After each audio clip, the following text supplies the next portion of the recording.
नमस्कार। T20 world cup में England से मिली करारी हार को थोड़ी देर के लिए भूल जाइए, क्योंकि अब वक्त है अपनी जेब और ज़िंदगी से जुड़ी खबरों पर ध्यान देने का। स्वागत है आपका मनी 9 पर। मैं हूं वरुण और समय हो गया है पहले देश के personal finance bulletin money time का, जहां मिलती हैं आपको अपनी जेब और ज़िंदगी से जुड़ी हर वो छोटी बड़ी खबर और साथ में उसका असर जो डालती है आपकी जेब पर, आपकी ज़िंदगी पर बड़ा असर। तो चलिए शुरू करते हैं खबरों का सिलसिला। और आज की पहली खबर बहुत ज़रूरी है, क्योंकि सरकार ने आधार से जुड़ा एक बड़ा बदलाव किया है। केंद्र सरकार ने आधार नियम में बड़ा बदलाव किया है और नए नियम के मुताबिक आधार संख्या प्राप्त करने से 10 साल पूरा होने के बाद कम से कम एक बार आधार कार्ड को अपडेट कराना जरूरी होगा। Electronics and information technology ministry ने इसके लिए अधिसूचना जारी कर दी है। अधिसूचना में कहा गया है कि आधार धारक आधार को नामांकन की तारीख से हर 10 साल पूरे होने पर कम से कम एक बार पहचान और निवास प्रमाण पत्र वाले दस्तावेजों को अपडेट कराना होगा। इससे CIDR में आधार से जुड़ी जानकारी की निरंतर आधार पर सटीकता सुनिश्चित होगी। देश के सबसे बड़े बैंक SBI ने अपने ग्राहकों को अलर्ट किया है। बैंक ने कहा है कि कई ग्राहकों के पास एक SMS आ रहा है जिसमें उनसे अपने पैन की जानकारी अपडेट करने के लिए कहा जा रहा है। बैंक ने ग्राहकों को सचेत करते हुए कहा कि इस तरह के मैसेज बैंक की ओर से नहीं भेजे जा रहे हैं। धोखाधड़ी करने की नीयत से ठग SBI के नाम का गलत उपयोग कर रहे हैं, मैसेज भेज रहे हैं। मैसेज में दरअसल कहा जा रहा है कि अगर SBI अकाउंट को पैन से अपडेट नहीं किया तो उनका अकाउंट ब्लॉक हो जाएगा।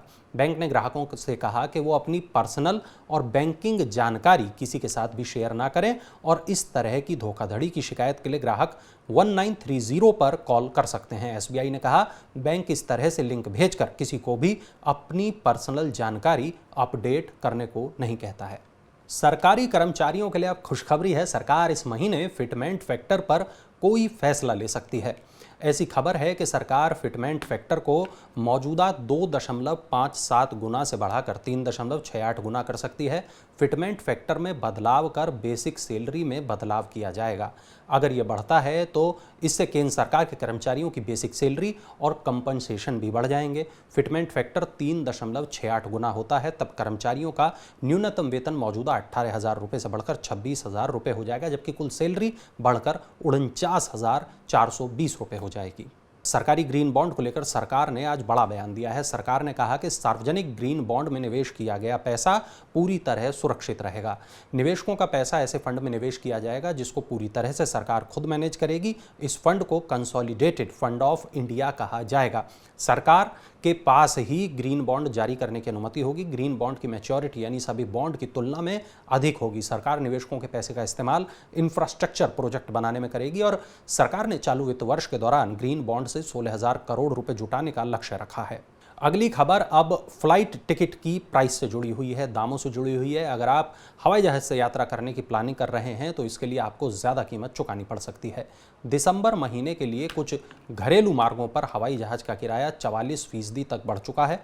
इस समय पूरी दुनिया में एविएशन इंडस्ट्री आपूर्ति श्रृंखला में रुकावट का सामना कर रही है और इस वजह से हवाई किराया और बढ़ सकता है।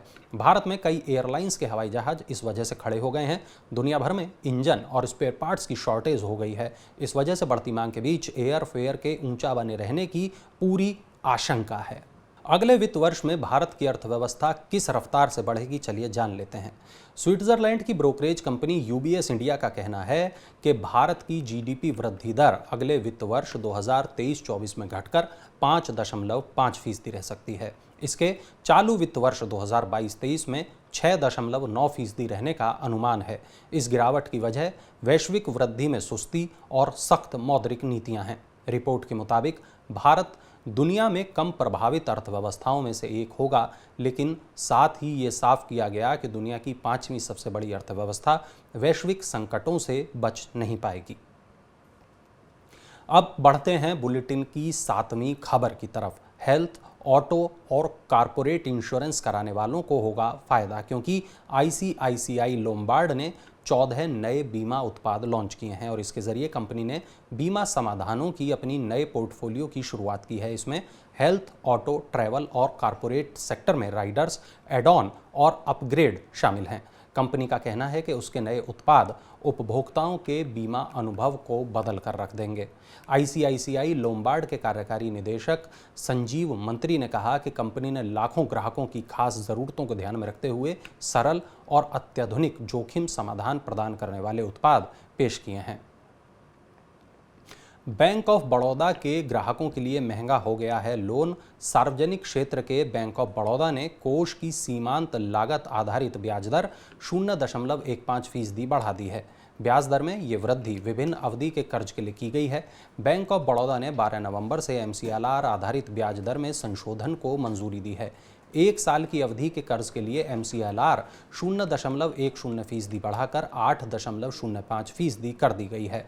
अब बैंक इसी दर पर पर्सनल, ऑटो और होम लोन जैसे उपभोक्ता कर्ज दिए जाएंगे। इसके अलावा 1 दिन के लिए कर्ज पर ब्याज 7.10% से बढ़ाकर 7.25% कर दिया गया है।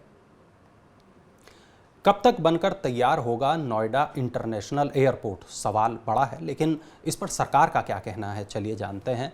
नोएडा इंटरनेशनल एयरपोर्ट का विकास कार्य तय समय के अनुसार चल रहा है और स्वीकृत बजट के भीतर 2024 के अंत तक ये बनकर तैयार हो जाएगा। परियोजना के एक शीर्ष अधिकारी ने यह जानकारी दी है। ये नया हवाई अड्डा दिल्ली से लगभग 75 किलोमीटर की दूरी पर यूपी के गौतम बुद्ध नगर के जेवर क्षेत्र में बन रहा है। स्विट्जरलैंड के ज्यूरिख इंटरनेशनल एयरपोर्ट AG ने हवाई अड्डे के डिजाइन, निर्माण और 40 साल तक संचालन का ठेका हासिल किया है। और अब खबर है IPO से जुड़ी हुई। वित्तीय सेवा मंच केफिन टेक्नोलॉजीज को IPO से 2400 करोड़ रुपए जुटाने के लिए सेबी की मंजूरी मिल गई है। कंपनी ने इस साल 31 मार्च को बाजार नियामक सेबी के पास IPO दस्तावेज दाखिल किए थे। दस्तावेजों के अनुसार 2400 करोड़ रुपए का IPO पूरी तरह से प्रवर्तक general Atlantic Singapore fund PTE limited द्वारा बिक्री पेशकश पर आधारित है। कंपनी को इससे कोई आय प्राप्त नहीं होगी। कंपनी के शेयरों को BSE और NSE पर लिस्ट कराया जाएगा।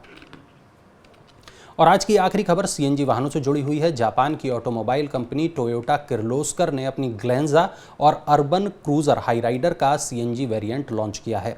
टोयोटा ग्लैंजा CNG वेरिएंट की कीमत 8,43,000 रुपये से लेकर 9,46,000 रुपये के बीच होगी। कंपनी ने अभी अर्बन क्रूजर हाईराइडर की कीमत का खुलासा नहीं किया है। टोयोटा ने पहली बार CNG मॉडल पेश किए हैं। तो ये थी आज की तमाम बड़ी खबरें, ज़रूरी खबरें, वो खबरें जिनका आपकी जेब, आपकी ज़िंदगी पर होता है सीधा असर। और ऐसी तमाम खबरों के लिए डाउनलोड करें मनी9 के ऐप को, ताकि तमाम ऐसी जो ज़रूरी खबरें हैं वो आप तक समय पर, तय समय पर पहुंचती रहें। अब आपसे मुलाकात कल होगी, तब तक के लिए अलविदा, शुभ रात्रि।